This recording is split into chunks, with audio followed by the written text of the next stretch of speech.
Eu queria rapidamente convidar a todos para essa nossa breve reflexão, abrirem suas Bíblias no texto do apóstolo Paulo aos Filipenses.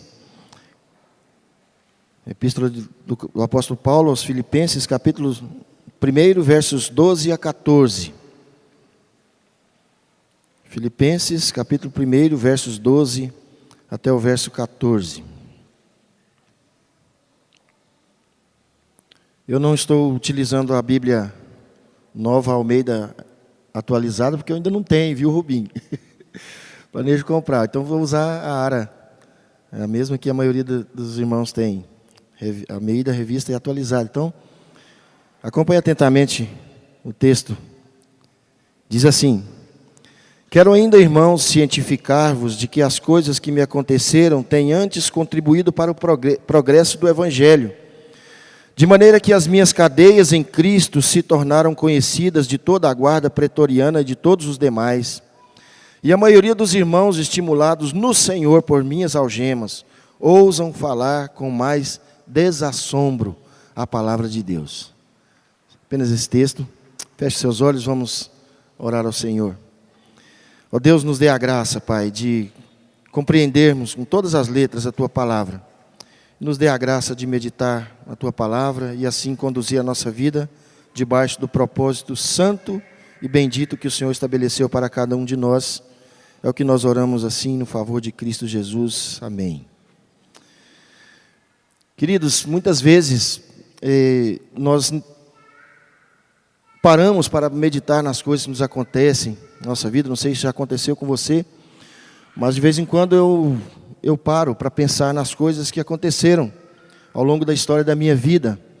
Nós estamos aqui numa semana de festividades do aniversário da igreja, e quando olhamos para trás vemos tantas coisas que aconteceram na história desta igreja e na história na vida de muitos irmãos.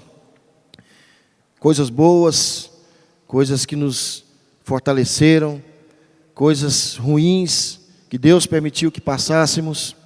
E quando nós meditamos nessas coisas e à luz da palavra de Deus, nós precisamos aprender a dispor a nossa vida debaixo do propósito do Senhor. E a entender que todas as coisas que nos acontecem, sejam elas boas ou ruins, elas acontecem porque Deus tem um propósito bom na nossa vida.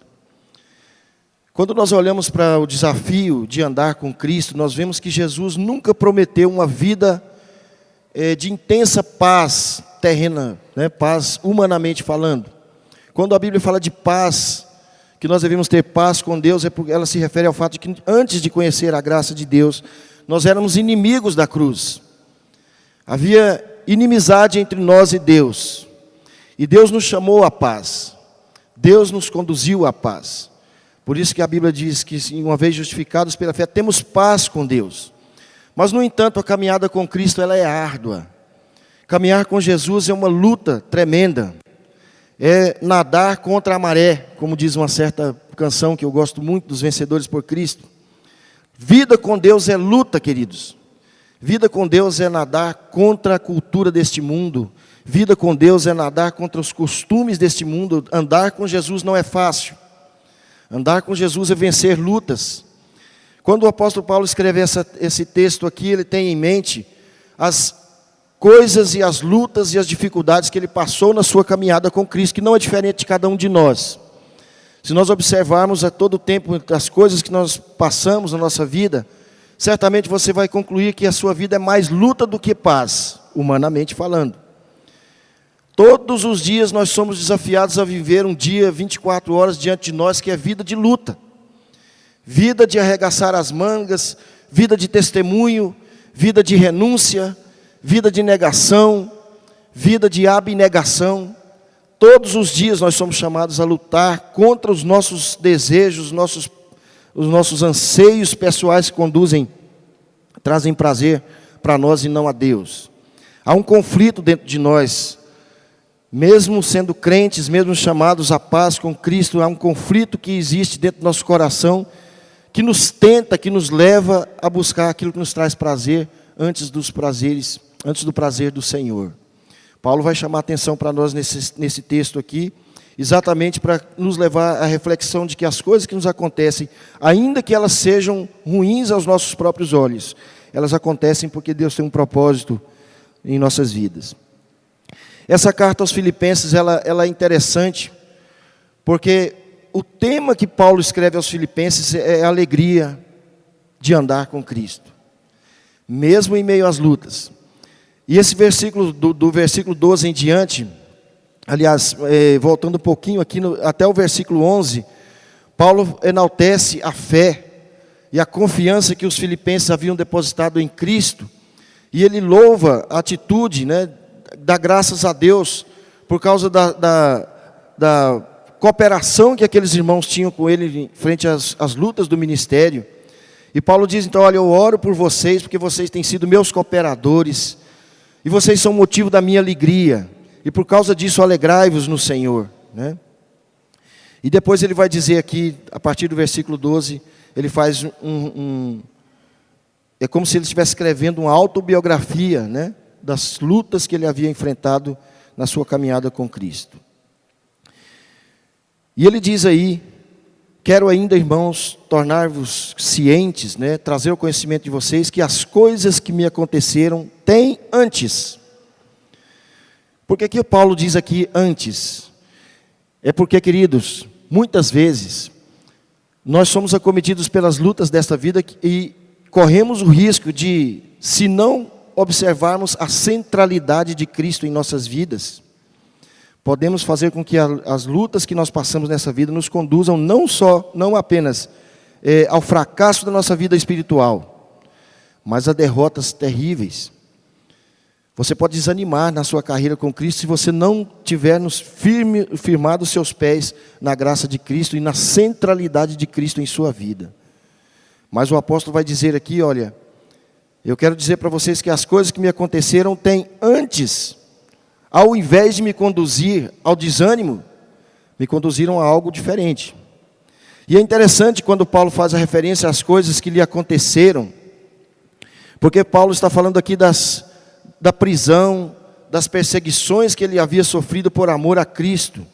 Volte algumas páginas da sua Bíblia e abra lá em 2 Coríntios capítulo 11, versos 23 até o versículo 28. Paulo vai dar uma descrição das terríveis lutas que ele havia enfrentado na sua caminhada com Cristo e no seu sofrimento que ele teve que enfrentar por amor a Cristo, por viver pela causa do Evangelho.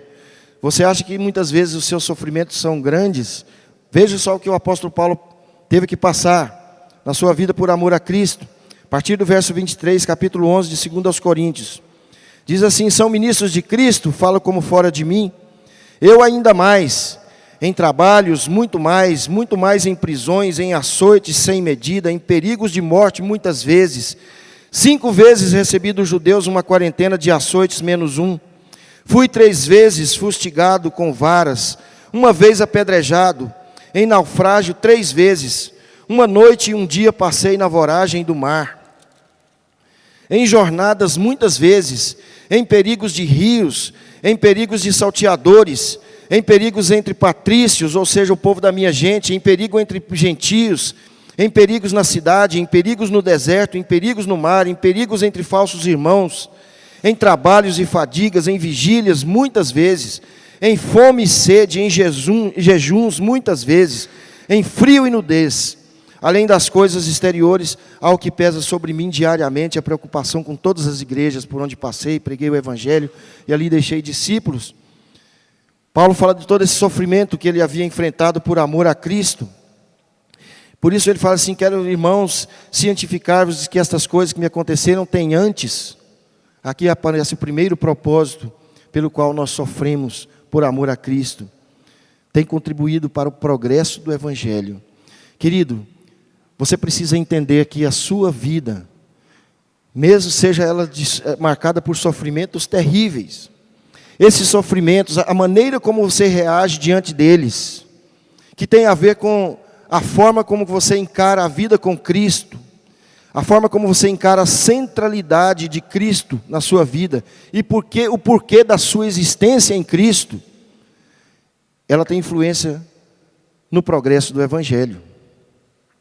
Paulo vai dizer isso claramente, né? As coisas que me aconteceram, ao invés de me tornarem fracos, ao invés de me desanimarem, eu tenho a consciência de que elas contribuem para o progresso do Evangelho. Sabe por que Paulo diz isso? Porque ele tinha a consciência de que a sua vida existia para o propósito santo de Deus. E é essa consciência que nós precisamos ter. Essa consciência tem que estar marcada também em nossas vidas.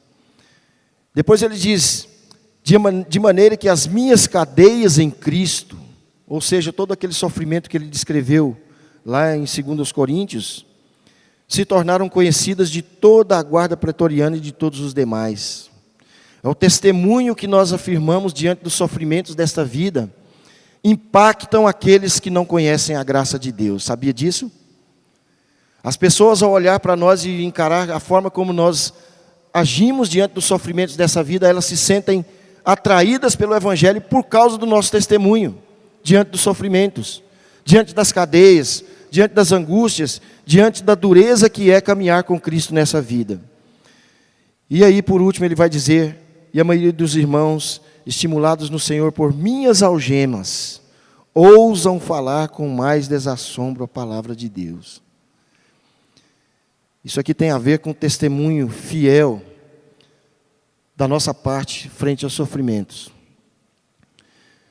O Evangelho chega até nós por causa de testemunho de irmãos que morreram lutando com feras nas arenas romanas.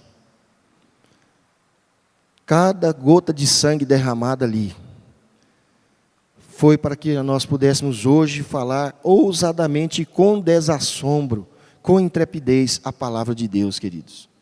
Porque o testemunho daqueles que amaram mais a Deus do que as suas próprias vidas tem falado aos nossos corações. E é assim que nós também devemos agir em relação às outras pessoas, porque o nosso testemunho precisa exercer influência na vida de outros, para que possam falar com intrepidez e anunciar com intrepidez a palavra de Deus. Percebam, queridos, que toda a nossa vida serve a um propósito excelente, um propósito que não é nosso, mas é um propósito que vem do coração de Deus para nós.